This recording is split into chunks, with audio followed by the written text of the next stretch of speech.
ছেড়ে দেওয়া হবে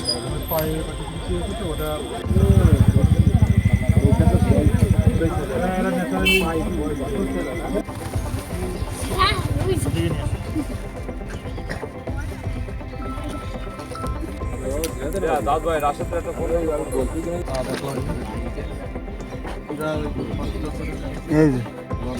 বার প্রোটেক্ট করি প্রত্যেকবার। আজকে সকালে তাদের নিষেধ করেছে, শুনেনি। এগুলা লাগাও দাদা ভাগা ভাগা করে দাও, যাতে একটা করে সুন্দর করে সাদা, একেবারে সিরিয়াল করে সাদা।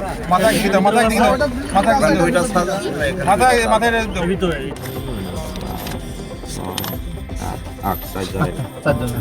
আজ 30/4/2026 রোজ বৃহস্পতিবার।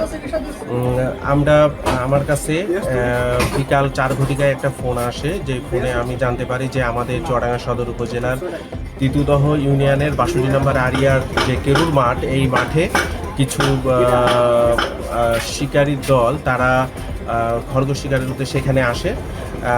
আমি দ্রুত এটা শোনার পর দ্রুত চুয়াডাঙ্গা সদর বন কর্মকর্তাকে বিষয়টি অবহিত করি। সেই সাথে সাথে আমি ওই স্থানে যাওয়ার পর দেখি 16-17 জন, তার মধ্যে 4 জনকে আমরা আটক করতে পারি, আর বাদবাকি জনগুলো সবাই পালিয়ে যায়। তাদেরকে জিজ্ঞাসাবাদ করা হয়, এমনকি সেই সাথে সাথে আমরা চুয়াডাঙ্গা সদর উপজেলার এসিল্যান্ড স্যারকে বিষয়টি অবহিত করি। তিনি দ্রুত ঘটনাস্থলে উপস্থিত হয়ে সেখানে 6টি মৃত খরগোশ ও 5টি জীবিত খরগোশ উদ্ধার করেন। বাত ব্যথা, প্যারালাইসিস কিংবা আর্থ্রাইটিস, আধুনিক ফিজিওথেরাপি ও পুনর্বাসন চিকিৎসায় নির্ভরযোগ্য নাম ডিপিআরসি। আমরা জীবিত খরগোশগুলোকে প্রাথমিক চিকিৎসা শেষে সকলের সামনে সেগুলোকে অবমুক্ত করি মাঠে, আর 5টা যে মৃত খরগোশ থাকে ওইটা মাটিতে পুঁতে দেওয়া হয়। আর এসিল্যান্ড সেইখানে সরকারি বিধিনিষেধ অমান্য করায় তাদেরকে মোবাইল কোর্টের মাধ্যমে 10 দিনের জেল দিন। আসলে আমাদের এখানে চুয়াডাঙ্গা সদর উপজেলার যে 62 নম্বর আরিয়া মাঠ, এই মাঠে পর্যাপ্ত পরিমাণে বন্য খরগোশ দেখা যায়।